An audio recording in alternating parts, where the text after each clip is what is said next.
কিছু দিন এমন থাকে পরলোক যখন জুড়ে যায় ইহলোকের সঙ্গে, আর সেই সব দিনেই আমাদের সঙ্গে ঘটে নানান অলৌকিক ঘটনা। আজকে যে ভয়ঙ্কর ঘটনাটি তোদের শোনাবো সেটা আমার জেঠিমার মুখ থেকে শোনা 60-এর দশকের বাংলাদেশের খুলনা জেলার চৌধুরী পরিবারের ঘটনা। আজকের মতোই একটা ঘন আষাঢ়ের দিন ছিল সেটা।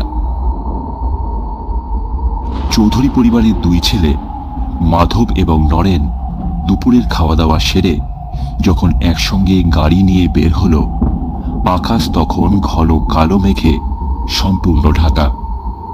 সেই আকাশ চেরা বিদ্যুতের ঝলক আর মেঘের গুরুগর্জনকে অগ্রাহ্য করেই ওরা দুই ভাই গাড়ি নিয়ে রওনা হলো। তোমরা বেরোচ্ছ? আজ দিনটা কিন্তু ঠিক শুভ নয় গো দাদা বাবু।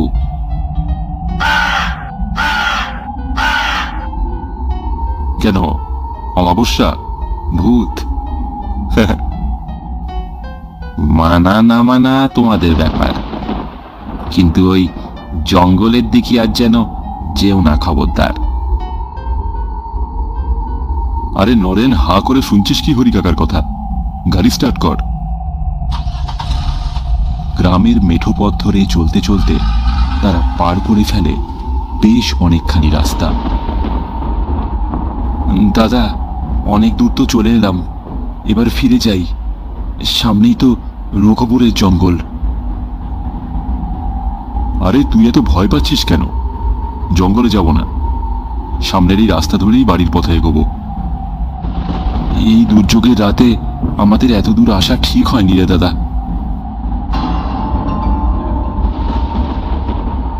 নরেনের মুখের কথা তখনও শেষ হয়নি। হঠাৎ একটা বিকট আওয়াজ করে থেমে যায় ওদের গাড়িটা। বহুবার চেষ্টা করেও গাড়িটা আর চালু হলো না।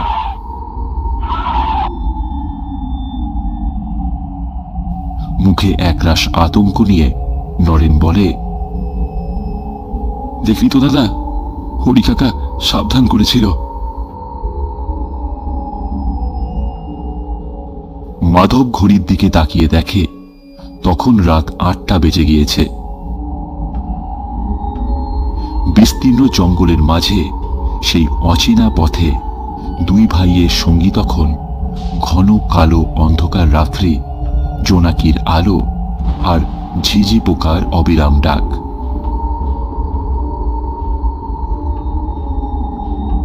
মাধব গাড়ি থেকে টর্চ বের করে আলো দেখাতে বলে ছোট ভাই নরেনকে, নেরু, টর্চটা একবার এদিকে ধরতো। টর্চের আলোয় সে অনেক চেষ্টা করে গাড়ি মেরামত করবার, কিন্তু কিছুতেই কিছু করে উঠতে পারে না। কি রে দাদা, কিছু হলো? না রে, হঠাৎ করে গাড়িটার যে কি হলো কিছুই ঠিক ধরতে পারছি না। ভেতরে যন্ত্রপাতি তো সব ঠিকই আছে দেখছি। এদিকে রাত হতে থাকে আরো গভীর। দুই ছেলের চিন্তায় চৌধুরী বাড়ির অন্দরমহলে তখন ঘোর দুশ্চিন্তার মেঘ। জঙ্গলের রাত একেবারে অন্য রকমের হয়। দিনের আলোতে তাকে যতটা মায়াবী লাগে, রাতে তাকেই মনে হয় বড় অজ্ঞাত এবং আতঙ্কের।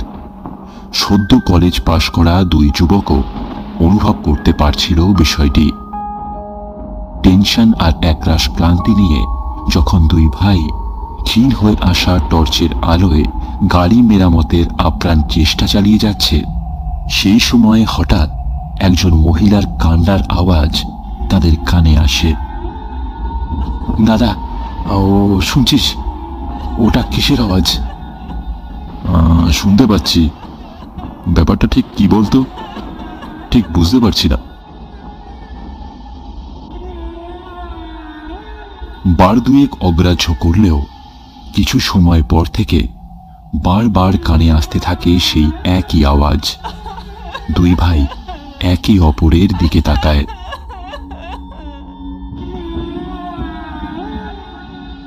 দাদা, কি মনে হচ্ছে তোর? কেউ বিপদে পড়েছে নাকি আমাদের মতোই? সে হতে পারে, কিন্তু আমাকে যেটা ভাবাচ্ছে সেটা হলো ডাকাতের কবলে পড়েনি তো কেউ। হ্যাঁ, তাহলে তো আমরাও নিরাপদ নই রে। সে নেই, কিন্তু একবার গিয়ে দেখি চল। কোনো মতে সাহসে ভর করে মাধব এবং নরেন কান্নার আওয়াজটা অনুসরণ করে এগোতে থাকে জঙ্গলের অন্দরে। অন্ধকার এত গভীর যে কোনো কিছুই প্রায় দেখা যাচ্ছে না। এদিকে সেই অদৃশ্য কান্নার আওয়াজটা তীব্র থেকে তীব্রতর হয়ে কানে আসতে থাকে তাদের। এতটা এতটা জঙ্গলের গভীরে আমাদের যাওয়াটা ঠিক হচ্ছে না দাদা। ফেরার পথটা কিন্তু খুব কঠিন হবে। ওরা কাছেই আছে ভাই, কান্নার আওয়াজটা এখান থেকেই আসছে, আর একটু গিয়ে দেখি চল। এই বলেই কয়েক কদম এগোতেই নরেন চিৎকার করে বলে ওঠে, দাদা দাদা, ওই যে ওখানে একটা গাড়ি উল্টে পড়ে রয়েছে। মাধব তাকিয়ে দেখে গাছের সঙ্গে ধাক্কা লেগে একটি গাড়ি উল্টে পড়ে রয়েছে এবং সেটি থেকে দলা পাকিয়ে বের হচ্ছে জমাট কালো ধোঁয়া।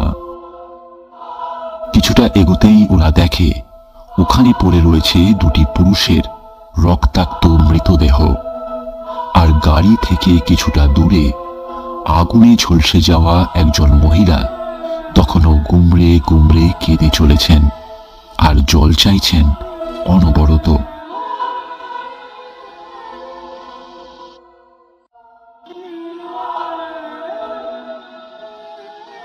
আগুনে ঝলসে যাওয়া মহিলাটির ভয়ানক রূপ দেখে আঁতকে ওঠে নরেন।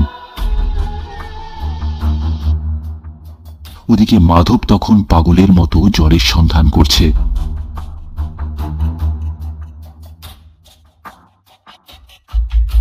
অনেক খুঁজে একটি গাছের গোড়ায় কিছুটা বৃষ্টির জল পায় সে, কিন্তু সেই জল অতদূর নিয়ে যাওয়া সম্ভব কিভাবে? অনেক চিন্তা করে একটা উপায় বের করে মাধব। টর্চের ব্যাটারিটা বের করে ফেলে দিয়ে খালি খোলসটার মধ্যে সে ভরে নেয় জল। আহত মহিলাটি তখনও কেঁদে চলেছে ডুকরে ডুকরে। মাধব তার সামনে জল ভর্তি টর্চটি এগিয়ে দেয়। মহিলাটি কয়েক মুহূর্ত স্থির চোখে চেয়ে থাকে সেই টর্চটার দিকে। চোখের পলক পড়ে না তার। আর তার সঙ্গে সঙ্গে যে ভয়ঙ্কর ঘটনার সাক্ষী হয় ওরা দুই ভাই, তা কোনোদিন দুঃস্বপ্নেও ভাবতে পারেনি তারা।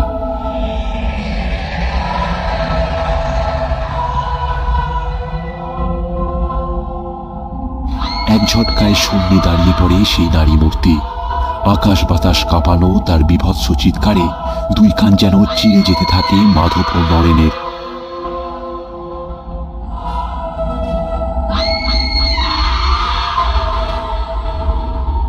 ভয়ঙ্কর এক কর্কশ স্বরে সেই নারী মূর্তি বলতে থাকে, তাহলে তোরাই আমাদের মেরেছিলি, এবার তোদের আর নিস্তার নেই, আর নিস্তার নেই।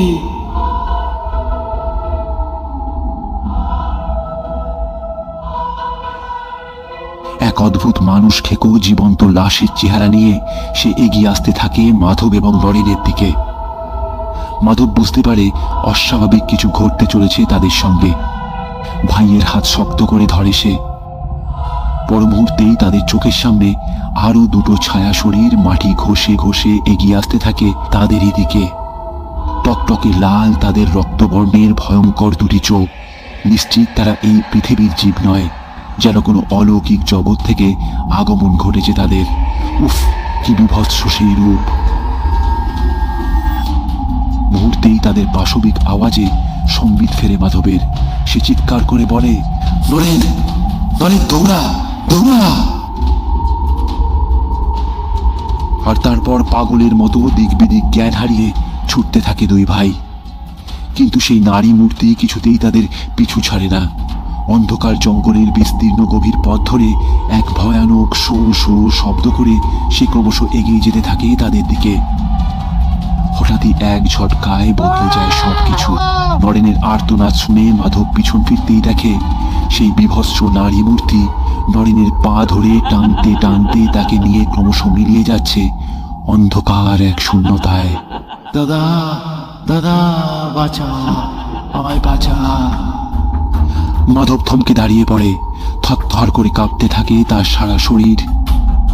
তারপরই ভাইয়ের খোঁজে ফেলে আসা পথ ধরে সে দৌড়াতে থাকে পাগলের মতো।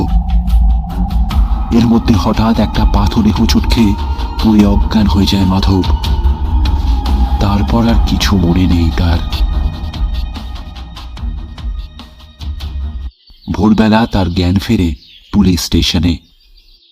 মাধববাবু, ও মাধববাবু, এখন কেমন বোধ করছেন?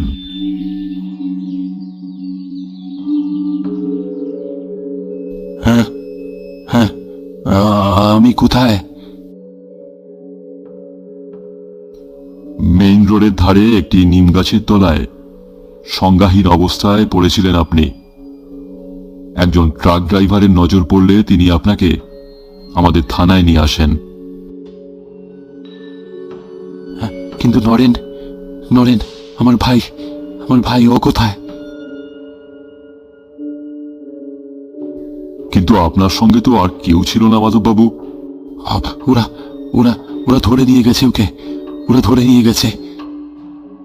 কে নিয়ে গেছে? কার কথা বলছেন আপনি? প্রেতাত্মা, প্রেতাত্মা, ভয়ানক প্রেতাত্মা। প্রেতাত্মা? কোথায় গিয়েছিলেন আপনারা? ওই ওই রোগপুরের জঙ্গলে। আমার ভাইকে বাঁচান অফিসার, আমার ভাইকে বাঁচান, প্লিজ প্লিজ বাঁচান ওকে। আচ্ছা, আপনি এখন এত উত্তেজিত হবেন না। আমি আপনাকে বাড়ি পৌঁছে দিচ্ছি। আপনার বিশ্রাম প্রয়োজন। আর আপনার ভাইয়ের খোঁজে একটা টিম আমি পাঠিয়ে দিচ্ছি রঘুপুরে। এরপর ঘন্টা দুয়েকের রাস্তা পেরিয়ে তারা পৌঁছান চৌধুরী বাড়িতে।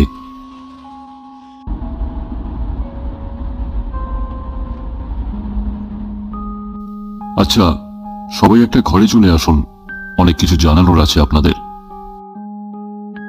চৌধুরীদের সুবিশাল বৈঠকখানার ঘরে এরপর শুরু হয় ঘটনার বিবরণী।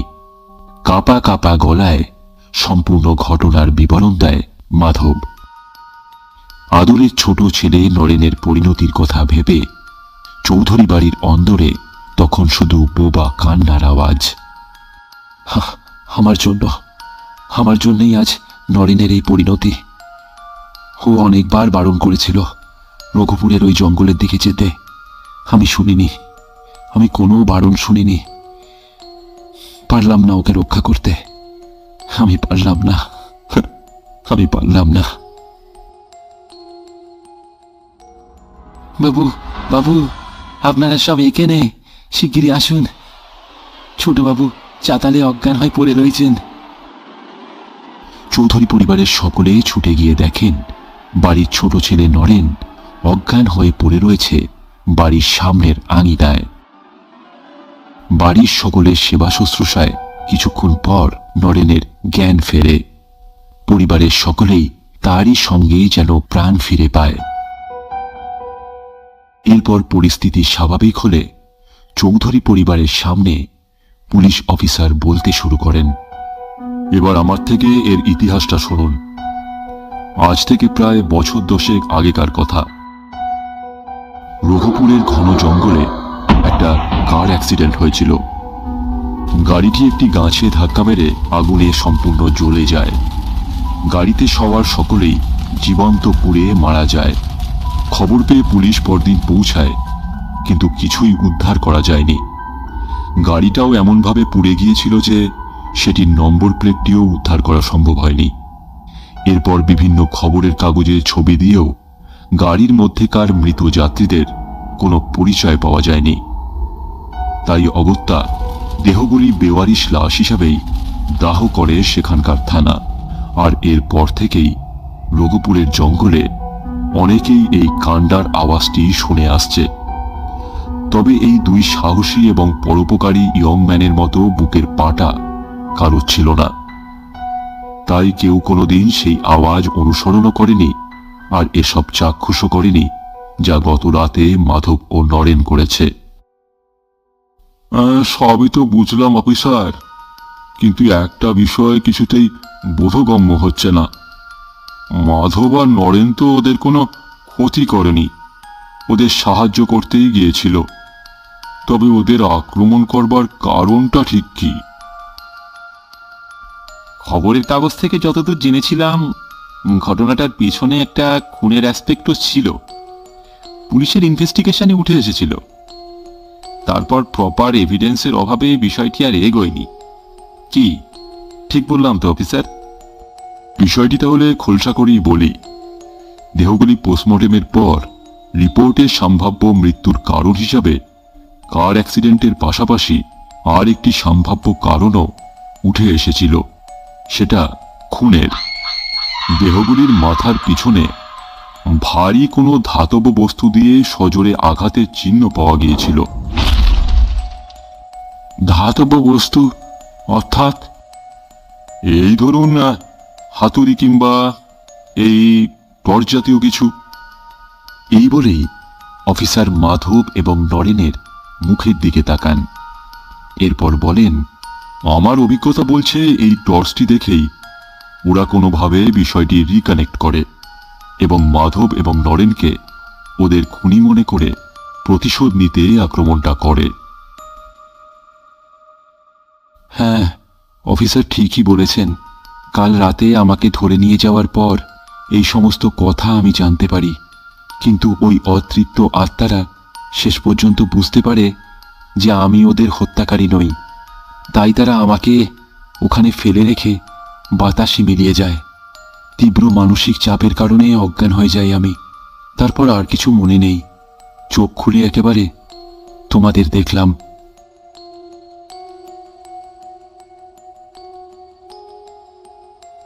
ওদের আত্মা আজও তাহলে সঠিক বিচারের অপেক্ষায় রয়েছে অফিসার। হ্যাঁ, সেটাই। দেখি কিছু করতে পারি কিনা।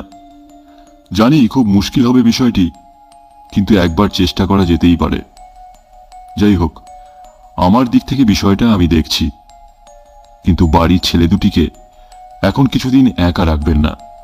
কিছুই না, একটা বড় ধরনের মেন্টাল ট্রমার মধ্যে আছে ওরা। অবশ্যই ডাক্তার দেখিয়ে নেবেন। এবার তাহলে আমি চলি। নমস্কার।